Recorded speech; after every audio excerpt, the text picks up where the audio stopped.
Encyclopedia biographies പറയുന്നു, ഒരു 6 ചോദ്യം ചോദിച്ചിട്ട് അതിന് ഉത്തരം കണ്ടെത്തിയാൽ മഹാൻ ആരാണെന്ന് മനസ്സിലാവും. അടുത്ത ചോദ്യം, മഹാന്റെ ജനനവും ബാല്യവും എങ്ങനെയായിരുന്നു, എവിടെയായിരുന്നു? രണ്ടാമത് നമ്മൾ ചോദിക്കുന്നത്, ഈ മഹാൻ ജീവിച്ചിരുന്നപ്പം നമ്മൾ കേൾക്കാൻ പറ്റിയ എന്തെല്ലാം കാര്യങ്ങളാണ് നമ്മളോട് പറഞ്ഞിട്ടുള്ളത്? മൂന്നാമത്തെ ചോദ്യം, ഈ മഹാൻ ജീവിച്ചിരുന്നപ്പോൾ നമുക്ക് വായിക്കാൻ പറ്റിയ എന്തെല്ലാം കാര്യമാണ് എഴുതി നമുക്ക് നൽകിയിട്ടുള്ളത്? നാലാമത്തെ ചോദ്യം, കർമ്മമണ്ഡലത്തിൽ ഈ മഹാൻ എന്തൊക്കെ കാര്യങ്ങളാണ് ചെയ്തത്? 5, അദ്ദേഹം നെഞ്ചിലേറ്റ് ഏതൊക്കെ ആദർശമാണ് നമുക്ക് പിന്തുടരാൻ പറ്റുക? ആറാമത്തെ ചോദ്യം, അദ്ദേഹത്തിന്റെ വാർദ്ധക്യവും മരണവും എങ്ങനെയായിരുന്നു എന്നുള്ളതാണ്. ഇത് ഒന്നാമത്തെ ചോദ്യം, ശ്രീ മഹാനായ യൂനുസിന്റെ ജനനവും ബാല്യവും എവിടെയായിരുന്നു എന്നുള്ളതാണ്. അദ്ദേഹം സാധാരണ പറഞ്ഞാൽ സാമ്പത്തികമായി പിന്നോക്കം നിൽക്കുന്ന ഒരു കുടുംബത്തിലാണ് ജനിച്ചത്. വളരെ ഈശ്വരവിശ്വാസികളായ മാതാപിതാക്കളുടെ മകനായി ജനിക്കുകയാണ്. അച്ഛനോടൊപ്പം ചായക്കട നടത്താൻ വേണ്ടി അദ്ദേഹം ജീവിതം ആരംഭിക്കുകയാണ്. ഇവിടുന്ന് കഷ്ടിച്ച് 200 മീറ്റർ മാത്രമുള്ള ഈ ഓവർബ്രിഡ്ജ് പണിയുന്നതിൻ്റെ ഭാഗമായി, ചിന്നക്കട ഓവർബ്രിഡ്ജ് പണിയുന്നതിൻ്റെ ഭാഗമായി അദ്ദേഹത്തിന് ഹോട്ടൽ ടേക്ക് ഓവർ ചെയ്യുകയാണ്. അതിനെതിരെ കേസൊന്നും കൊടുക്കാൻ അദ്ദേഹം പോയില്ല. അദ്ദേഹം നഷ്ടപരിഹാരം വാങ്ങിച്ചുകൊണ്ട് മറ്റൊരു സ്ഥലത്തേക്ക് മാറിപ്പോവുകയും പിന്നീട് ഒരു കശുവണ്ടി ഫാക്ടറിയിലെ തൊഴിലാളിയായി മാറുകയും ചെയ്തു. കശുവണ്ടിയുടെ ഒരു വലിയ വികസനം കൊല്ലം ജില്ല കാണാൻ പോകുന്ന സമയമായിരുന്നു അത്. അതാണ് മഹാന്മാരുടെ ജീവിതത്തിലെ വലിയ വഴിത്തിരിവെന്ന് പറയുന്നത്.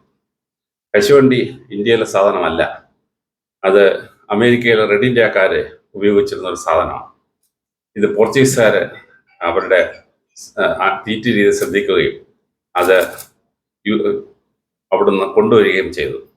പക്ഷെ കേരളത്തിൽ ഇതൊന്ന് ഇറക്കുമതി ചെയ്യാനായിട്ട് അന്ന് പോർച്ചുഗീസ് ഗവർണർ ജനറൽ കണ്ണൂരിലെ പ്രസിദ്ധമായ രാജാവിനെ കാണാൻ ചെന്നു.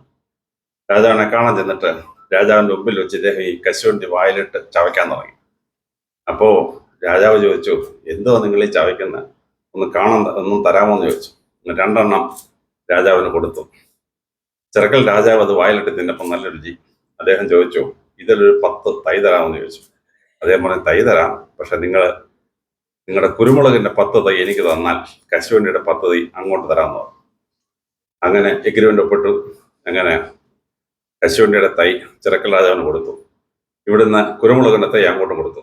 പോർച്ചുഗീസുകാർ അതും കൊണ്ടുപോയി പോർച്ചുഗലിലും ആഫ്രിക്കയിലൊക്കെ നട്ടുവളർത്തിട്ട് ഒറ്റ കുരുമുളക് കിളിച്ചില്ല. കാര്യം കുരുമുളക് കിളിക്കണമെങ്കിൽ അന്തരീക്ഷത്തിൽ നീരാവിയും മണ്ണിലെ ഈർപ്പമൊക്കെ വേണം. പക്ഷേ ഈ കശുവണ്ടിയുടെ തൈ കണ്ണൂർ അങ്ങോട്ട് വെച്ച് പിടിപ്പിച്ചപ്പോൾ താഴച്ചങ്ങ് വളരാൻ തുടങ്ങി. ഇന്ന് ഒരു വർഷം 1.5 ലക്ഷം ടണ്ണാണ് കണ്ണൂർ ജില്ല മാത്രം കശുവണ്ടി ഉൽപ്പാദിപ്പിക്കുന്നത്. ഇത് കേരളത്തിന്റെ സമ്പദ്ഘടനയെ മാറ്റി എഴുതി. പക്ഷെ ഇത് ഇടയ്ക്കിടയ്ക്ക് തിന്നാൻ മാത്രം ഉപയോഗിച്ചൊരു സാധനം. പക്ഷെ തലശ്ശേരിയിലെ മുസ്ലിങ്ങളായ ബേക്കർമാര് കേക്കിനകത്ത് ഈ കശുവണ്ടി പൊളിച്ചിടാൻ തുടങ്ങി. അത് കേക്കിനകത്ത് ഫ്രഞ്ചുകാർ ഇതൊന്നും ഉപയോഗിച്ചിരുന്നില്ല. നമ്മളങ്ങോട്ട് കശുവണ്ടി ഇട്ടപ്പോൾ അതിന് പ്രത്യേക ഒരു രുചി വന്നു. ഈ സമയത്താണ് തങ്കലൂഞ്ഞ് മുസ്ലിയാർ എന്ന മഹാനായ മനുഷ്യൻ അദ്ദേഹത്തിന്റെ ചില എക്സ്പെരിമെന്റ് നടത്തിയത്. അദ്ദേഹവും വിദ്യാഭ്യാസപരമായി കാര്യമായ വിദ്യാഭ്യാസം ഇല്ലായിരുന്നു. യൂനുസിനും കാര്യമായ വിദ്യാഭ്യാസം ഉണ്ടായിരുന്നില്ല. പക്ഷെ ഇദ്ദേഹം ഒരു ഗവേഷണം നടത്തി. തങ്കലൂഞ്ഞ് മുസ്ലിയാർ അദ്ദേഹം എന്ത് ചെയ്യുന്നറിയാമോ, കശുവണ്ടി യൂറോപ്യൻസ് ഒന്ന് തിന്നുമ്പോൾ ശ്രദ്ധിച്ചു. അദ്ദേഹത്തിന് മനസ്സിലായി, ഈ കശുവണ്ടി നമ്മൾ പൊട്ടിച്ചെടുക്കുമ്പോൾ 50% വരെ പൊടിഞ്ഞു പോവുക. അദ്ദേഹം ഓരോ ഡിഗ്രി മാറ്റി ആ കശുവണ്ടി ചൂടാക്കി പൊട്ടിച്ചു. തങ്കലൂഞ്ഞ് മുസ്ലിയാർക്ക് മനസ്സിലായി, ഒരു പർട്ടിക്കുലർ ടെമ്പറേച്ചറിൽ 90% കശുവണ്ടി പൊടിയാതെ കരയ്ക്ക് കിട്ടും. അദ്ദേഹം ആ ടെമ്പറേച്ചറിൽ കശുവണ്ടി ചൂടാക്കാനും പൊള്ളിക്കാനും ഒരു യന്ത്രം ഡിസൈൻ ചെയ്തു. അദ്ദേഹം ഈ കശുവണ്ടി നിന്ന് സാഹിബ്മാരെ ശ്രദ്ധിച്ചു.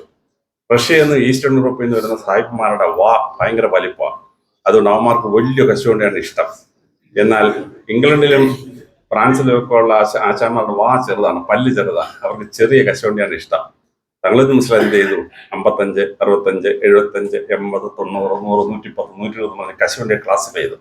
റഷ്യയിലോട്ട് ഈസ്റ്റേൺ യൂറോപ്പിലും 90 മുകളിൽ സൈസുള്ള കശുവണ്ടി അയച്ചു കൊടുത്തു. ഇംഗ്ലണ്ടിലും ഫ്രാൻസിലും അമേരിക്കയിലോട്ടും ചെറിയ കശുവണ്ടി അയച്ചു കൊടുത്തു. ഗംഭീര വിജയമായി. ലക്ഷക്കണക്കിന് ടൺ കശുവണ്ടി യൂറോപ്പിലോട്ടും അമേരിക്കയിലോട്ടും കയറ്റിയേക്കാൻ തുടങ്ങി. തങ്കലൂഞ്ഞ് മുസ്ലിയാർ കോടീശ്വരനായി. തങ്കലൂഞ്ഞ് മുസ്ലിയാരോടൊപ്പം ജോലി ചെയ്തപ്പോൾ യൂനുസ് വളരെ നിഷ്കളങ്കനായ നിസ്വാർത്ഥനായ ഒരു വ്യക്തിയായിരുന്നു. ഇത് കണ്ട തങ്കലൂഞ്ഞ് മുസ്ലിയാർ പറഞ്ഞു, യൂനുസെ, നീ ഒരു തൊഴിലാളിയായിരിക്കേണ്ട, നീ എന്നോടൊപ്പം വ്യവസായിയായ വേണ്ടി പറഞ്ഞു.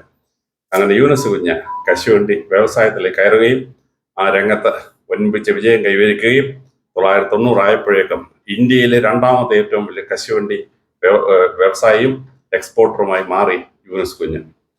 വൻപിച്ച വിജയമാണ്. അദ്ദേഹത്തിന് പേരിട്ട ഒരുപക്ഷെ പിതാവ് ശ്രദ്ധാപൂർവ്വമാണ് പേരിട്ടത്. യൂനുസ് എന്ന് പറഞ്ഞാൽ ഞങ്ങൾ ക്രിസ്ത്യാനികൾ ജോൺ എന്നും യഹൂദന്മാർ യോഹന്നാൻ എന്ന് വിളിക്കുന്ന ആളാണ്. അദ്ദേഹം ഹെറോദേസ് രാജാവിനെതിരെ സമരം ചെയ്യുകയും അവസാനം രക്തസാക്ഷി ആവുകയും ചെയ്തു. ആ സ്നാപയോഹന്നാനാണ് യേശുക്രിസ്തുവിനെ പറ്റി വരുവാനിരിക്കുന്ന മഹാൻ എന്ന് വിളിച്ച മനുഷ്യൻ. അങ്ങനെ കാലത്തെ ഗതിമാറ്റി മറിച്ച ഒരു സ്നാപയോഹന്നാന്റെ പേരാണ് യൂനുസ് എന്ന പേര് ഈ മഹാനായ വ്യക്തിക്ക് കിട്ടിയത്. ആ ബാല്യം വലിയ മാറ്റങ്ങളുടേതായിരുന്നു. തനിക്കില്ലാത്തതിനെ പറ്റി സങ്കടപ്പെടും ഇപ്പോഴത്തെ യുവാക്കന്മാർ. അതല്ല യൂനുസ് ചെയ്തത്. ആ കിട്ടിയ സാഹചര്യം വെച്ച് വളരാൻ വേണ്ടി ശ്രമിച്ചു എന്നുള്ളതാണ്. രണ്ടാമത് നമ്മൾ ചോദിക്കുന്നത്, ഈ മഹാൻ ജീവിച്ചിരുന്നപ്പം എന്തെല്ലാമാണെന്ന് കേൾക്കാൻ പറ്റിയ കാര്യങ്ങൾ